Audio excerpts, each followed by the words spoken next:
I feel like I should pop a bottle of champagne or something, but it is 9 a.m. on a Sunday. So I just have coffee like usual. But grab a coffee. It's 150K Q&A. And here's the thing, I posted on the community channel and on my Patreon. I got so many questions, and I kind of just picked the ones I thought would be fun to answer. However, I feel like a lot of you misunderstood the question. There was a lot of like video recommendations, which is fine. Please feel free to recommend me what you would like me to talk about, but I can't answer that in like a 60-second Q&A video. The other thing is, I know that these are not popular videos. Like, this is for the real ones, because someone will have 2 million subscribers on YouTube and they post a Q&A and it gets like 200,000 views. So I can expect less on this video, but it is for the real ones. So I have to tell you that this video is sponsored by me. So I have merch, and I'm really excited about it, but I'm also so embarrassed. It's embarrassing to have merch, but look, I have a t-shirt.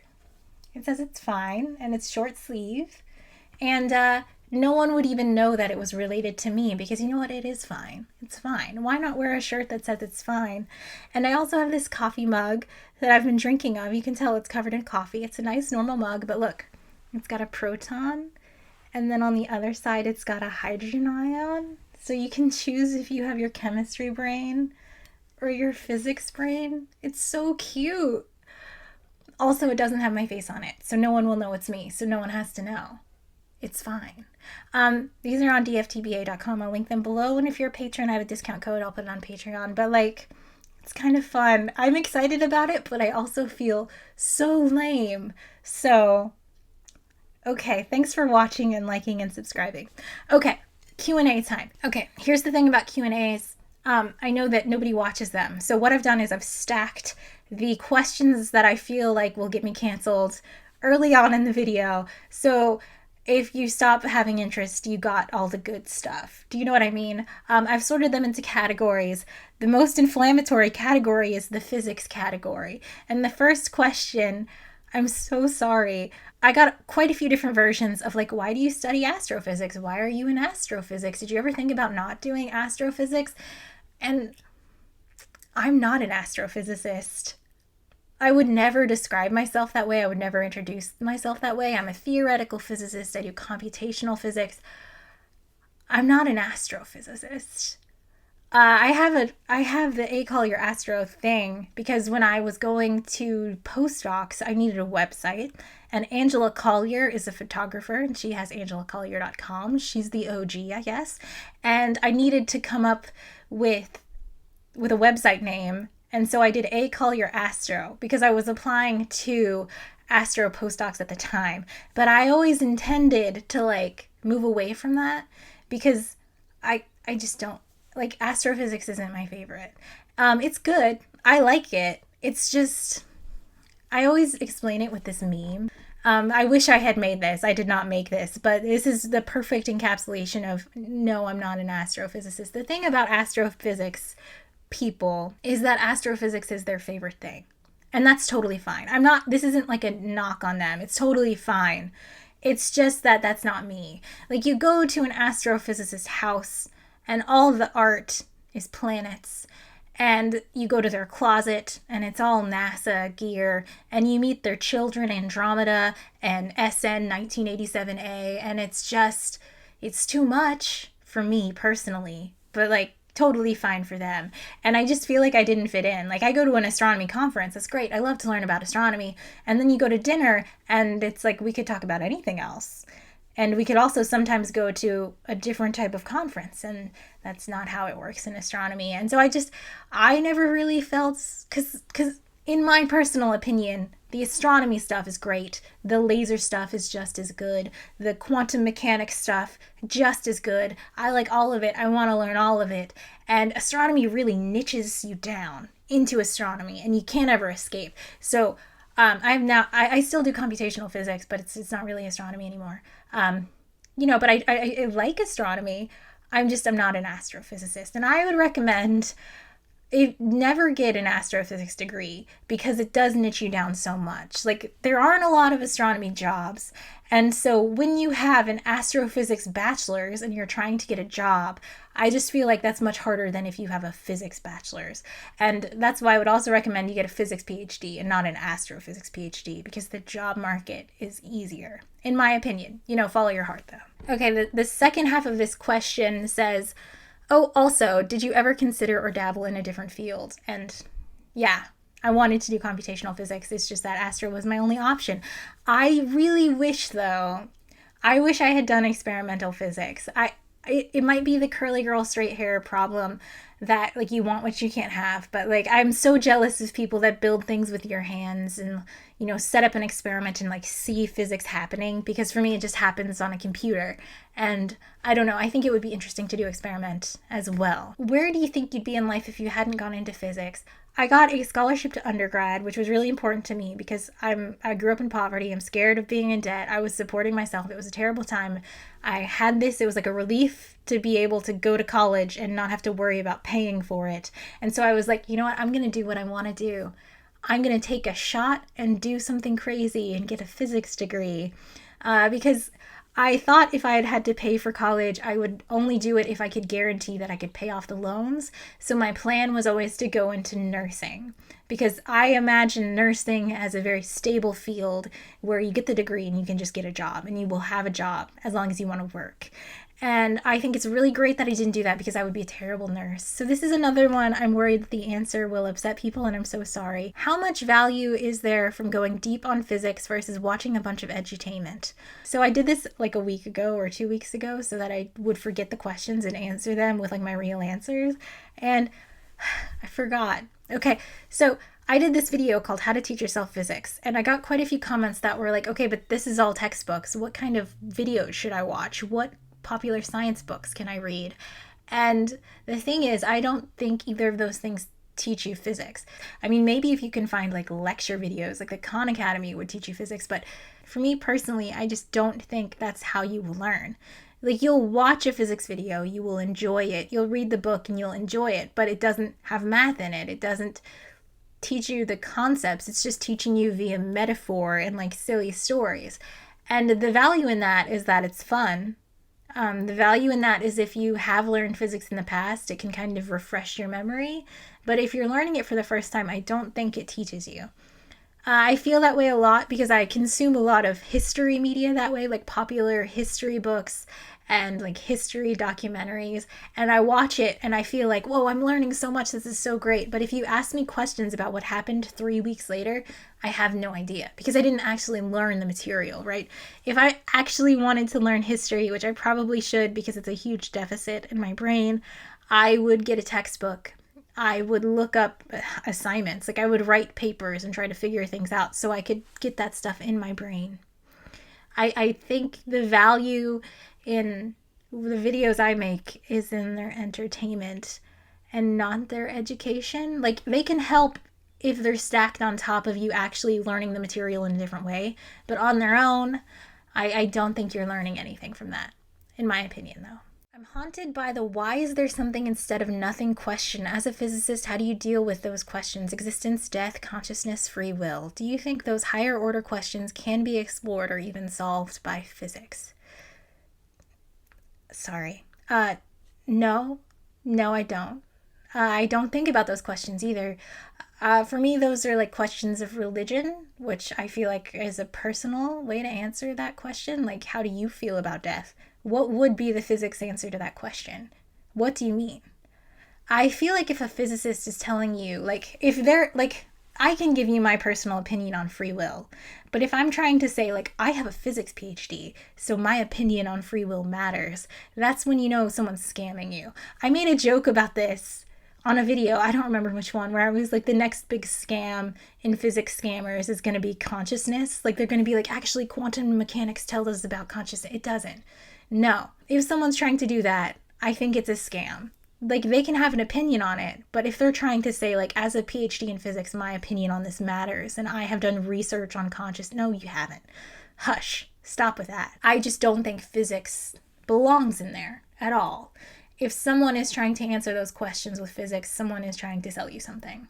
Those were all the ones that I thought would be pretty serious. The next section of questions I have is favorites. What are your favorite sci-fi movies / movies in general? So I really like Arrival. That's one of my favorites. I can't believe Amy Adams wasn't even nominated for an Oscar for that. I like Star Trek, the shows, not the movies, usually. Lower Decks is actually really good. I like that a lot. I also like campy stuff like Galaxy Quest, which is fun on purpose, and then like The Core, which is fun but not on purpose. And my favorite movie is Lord of the Rings, and my other favorite movie is When Harry Met Sally. And the third, but like a distant third, would be Groundhog's Day. How much time did you put into Binding of Isaac? This. And how many takes did the Binding of Isaac video take? I assume it's one. Yeah, it was just one. Yeah, I don't think I could ever do that again. I don't know how it worked so well. I mean, I would change a lot in that video if I was to redo it, but I am shocked that I didn't have to cut things out. Like, I think I coughed and I just like lowered the volume on that. Also, what are your top 5 Steam games in time played? So I screenshotted this. So I have 836 hours in Rebirth, 423 hours in The Binding of Isaac. And this doesn't count what I've played on the Switch, which I think would be a lot more because I don't play on my computer as much as I used to. For the last like 5 years, I've been playing on the Switch. And before that, I was really big into 3DS, so most of the games I played were on handheld consoles, I guess. But the next is Team Fortress 2, Bloons, Tower Defense, Plants vs. Zombies, and Magicka, with not that much time.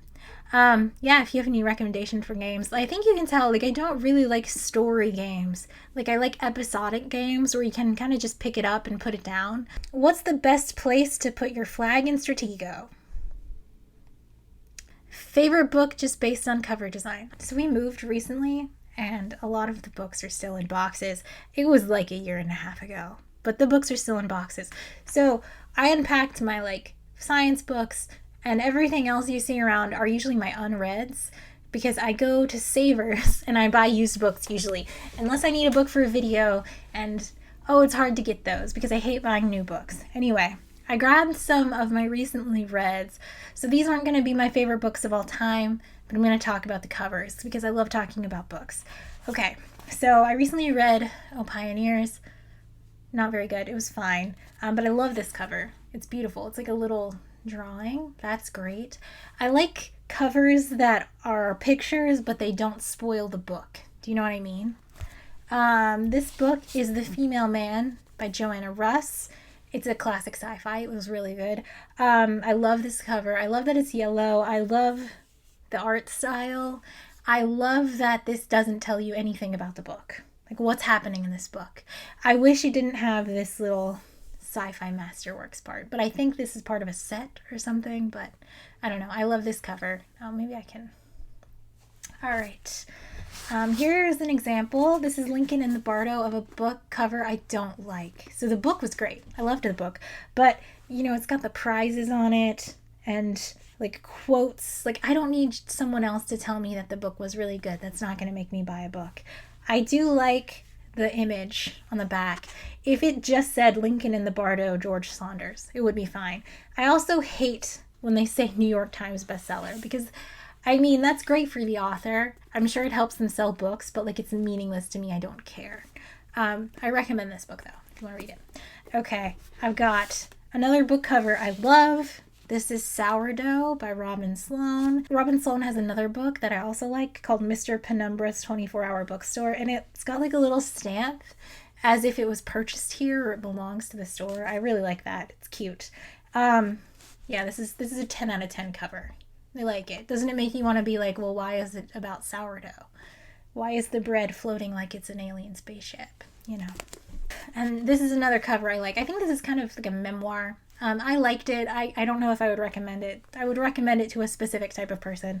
I like the drawing. I like how it kind of looks like it's a medical textbook almost. I wish it didn't have quotes on the front though, you know. But I like this. I think this is a really pretty book cover. Okay. But those aren't my favorite books. Those are just what I have available. I do want to talk about books more. I'll probably do that on my second channel though. Do you listen to mostly music before 2000 or mostly music after 2000? I bet she likes Nirvana, but also Owl City, lol. Maybe she only listens to music released exactly in the year 2000. That would be funny. I do like Nirvana. I don't know what Owl City is. Is it Fireflies? That? No, I don't like that. I listen to 90s country music almost exclusively. I really like 70s-ish rock music. Like it would even be like pop music, right? Like CCR and stuff. Like I really like that. Like that's great for a road trip. But if I'm listening to music, it's 90s country music. I've been really enjoying Todd in the Shadows, his past few videos, because he talks about 90s country music, and I wish more people would talk about 90s country music, and I wish I knew enough about music to talk about how much I love 90s country music, but I don't think that belongs anywhere on my version of the internet. But yeah, thanks for asking. Do you want to talk about 90s country music? Should I start a Discord? Okay. What podcast do you listen to the most? What was the least useful textbook? Oh, see, I don't remember bad textbooks. I probably just got rid of them. So I'm one of those people that listens to podcasts while I sleep. Like I just put it on and it just plays. And I also listen to them at work. So on my Spotify Wrapped, I had like 200,000 minutes or something crazy.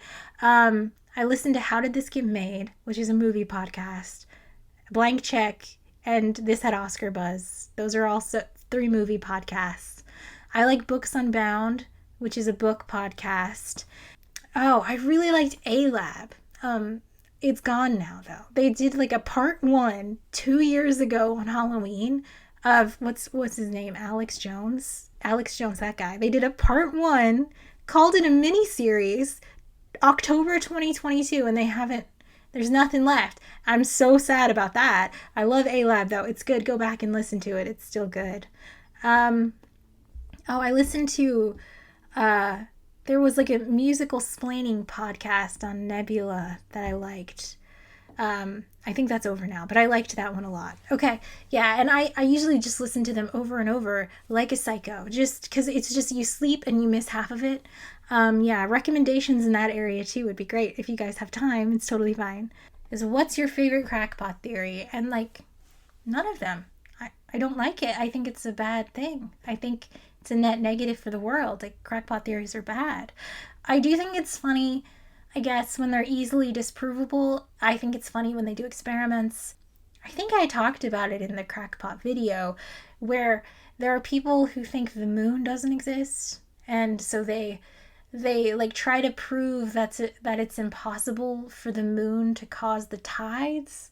And so they do things like rent Olympic-sized swimming pools, and they try to measure the tides in the swimming pools, and like they don't measure anything because like you're not going to get tides in a bathtub, right? That's not how tides work. But really, it just kind of makes me sad. I think there's like an underlying issue where like there's either mental health issues or people want to contribute to science and they feel daunted by like all the math and the work they have to do to get there. And I think that makes me kind of sad, but I wish they would just learn math and then they could participate. Let's say you had to switch sides and had to make a video supporting a new crackpot physics theory that you made up. What would it be? I simply would not. Is that not a fun answer? I like science. I like the scientific method. I like finding the right answer. Like, I guess you could come up with a wrong answer and try to support it with fake evidence, but that's just not interesting to me, I guess. It's just, I would rather not do that. Is that how you expected me to answer the question? This is making me so nervous. Okay. Do you believe that science communication in general has been improving or worsening in recent times, and why so? I want to say it's been worsening because of the ability to spread misinformation on the internet. But also, I feel like that's one of those things where I would say it's so bad now. And then a historian who would have more information than me would be like, well, actually, do you consider like science miscommunication and like the grifters who just lie on the internet for money? Do you consider that science communication? Because if you, like, maybe there's an argument that that's not even science communication, like that's just scams. And if you don't count that, I would say science communication has been improving a lot, because you do have like scientists making YouTube videos. You do have scientists writing books and blogs and tweets. One thing I'm really sad about Twitter being gone now is like science Twitter was so good. Like it was so nice to have someone push an article to the archive, and then you go to their Twitter and you can find like a 17 tweet like summary of their research, and you could read that and then you go back and read the paper and it's like that much clearer. That was really great. So hopefully that picks up on, I like Blue Sky the best so far, but I don't know. Do you think YouTube is an effective interface for science communication? What challenges and shortcuts does it provide over traditional avenues in your experience? Well, what's traditional science communication? Like when I think science communicator, I think Carl Sagan. And so he made like Nova. No, it wasn't called Nova. What was it called? He made like PBS shows. He made documentaries. He wrote books. He went on interview shows and he talked about science.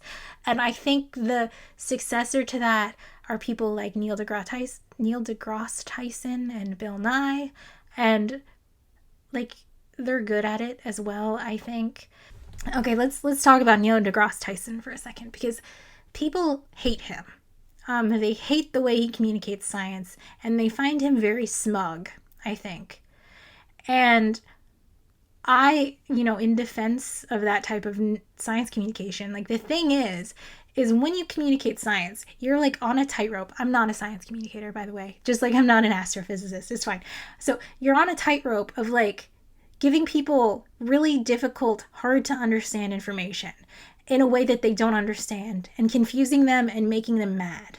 And on the other side, you are giving them information they already know, and they're like, come on, I already know that. That's so easy. Like, why are you talking down to me? You're such a pompous scientist.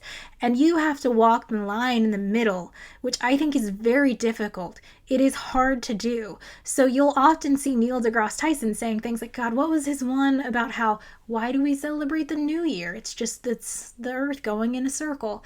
And everyone's like, oh, thanks, Neil deGrasse Tyson. But like, that's a mind-blowing fact for a 7-year-old or a 9-year-old. Do you know what I mean? Like, at one point in your life, you realize that time is meaningless and the year is meaningless, and it's just an arbitrary thing we assigned. And that is mind-blowing at the time. It's just now you're an adult. And you're shitting on Neil deGrasse Tyson for, like, educating the youth, I guess. I think people don't understand how challenging it is. Like, when I try to talk about quantum mechanics and I try to bring it to a level where it's like, okay, you don't need to know linear algebra to understand this, I am dumbing it down. And if I dumb it down too far, people will get angry. But scientists also get angry because they're like, well, that's not exactly how it works. And you can see people fighting in the comments about this where they're like, I wouldn't explain it this way and I wouldn't do it this way. And that's why I'm not a science communicator. I feel like it's really hard. I think we should have a lot of respect for the people who try to do it, because it's a hard thing to do. I guess the traditional avenues would have more respect, though. I feel like I make documentaries for Nova, even though I would find those less good science communication than a lot of the YouTube videos I've seen in this space. You get a bit more clout. Your job seems more real, so people might believe you more. But like, if you're doing Ancient Aliens and then you're doing SciComm on the same channel, like, am I making any sense? With science communication being a focal point of your channel, it's not. I just tell fun stories that I think are fun. Are there specific communicators you find yourself drawing inspiration from for your videos? I don't watch a lot of science videos. Partially because I don't want to steal people's jokes, and partially because that's not how I like to get science information. I like to read papers and stuff. I guess I like Carl Sagan. I like Bill Nye. What about their style of communication is effective? I don't want to make people feel stupid, because I don't think people are stupid for not knowing high-level science, because obviously that takes a lot of time, and not everyone has the time to like go take 8 years of college courses so that they can read a physics paper in an hour instead of in 7 weeks. I don't know. I'm not a science communicator. I don't think of my work that way. I think it's more like science video essays. Do you know what I mean? I'm sorry. Okay. In secondary education in the US, relativity and quantum mechanics are basically ignored. AP Physics is the exception, but few take it. I don't think people take like algebra relativity in AP Physics 3, but that's not relativity. What are the consequences of this for the public's understanding of modern science? When and how were you introduced to these topics before college? I was not. I mean, I probably read Stephen Hawking's book. I think he talks about relativity a lot in that. I don't think the public needs to know quantum mechanics or relativity. Like, in order to understand relativity, like, we're talking 4 years of calculus and then like 6 different physics courses until you get to Jackson E&M, which is where relativity is taught. I don't think that's an ask we can put on every person in the public. Like, that would be insane to just introduce, like, you would have to add like 6 years of compulsory schooling to force the public to learn relativity. I think it's much more important to have scientific literacy as like the main goal of, public liberal education. Scientific literacy. I talked about this in this video. And I said you shouldn't have to understand science, but you should be able to understand when someone is talking horseshit. You should be able to understand when people are lying. You should be able to understand when people are scamming you. Like, I gave you a rule of thumb. If a physicist is telling you how their physics degree qualifies them to talk about consciousness, that's a scam, because that's not what physics is. I think it's much more important to teach people what science looks like, what the scientific method looks like, what a research project looks like, what a theory looks like, rather than trying to learn quantum mechanics. Because in your everyday life, I don't think quantum mechanics or relativity will ever come up. And it's good to learn it if you want to learn it. Like, I think it's much more important to learn scientific literacy, so the things that are important scientifically to like our culture and our well-being and the welfare of our union, like, vaccines, climate change, all that stuff, that's when your scientific literacy training that hopefully you got in your compulsory education comes in. I don't think learning specific science things should be the goal. And relativity is just such a huge ask. I mean, I think the vast majority of people could learn calculus if they were given a good teacher and enough time. But for some people cannot do math. Like, for some people, it's just not available to them. And I think it would be absolute torture to force them to sit through 6 extra years so that they could learn relativity. I understand why people think like more science would be good, but I in my personal opinion, I think scientific literacy is way more important than like memorizing science facts. So how scripted prepared are your videos? How much is improvised? I think you can tell by this video that most of it's just improvised. You can see how weak my voice is because I've been being like, well, I don't think I actually think that, and rephrasing the answers a bunch of times. I make an outline, and sometimes I practice like the science parts so I can say them in like a short, concise, but meaningful way, like in my car when I'm driving to work. So I improvise a lot of like the order I say things in, which is why like you'll see me forget that I was going to do an ice demo and then have to do it later and stuff, that kind of thing.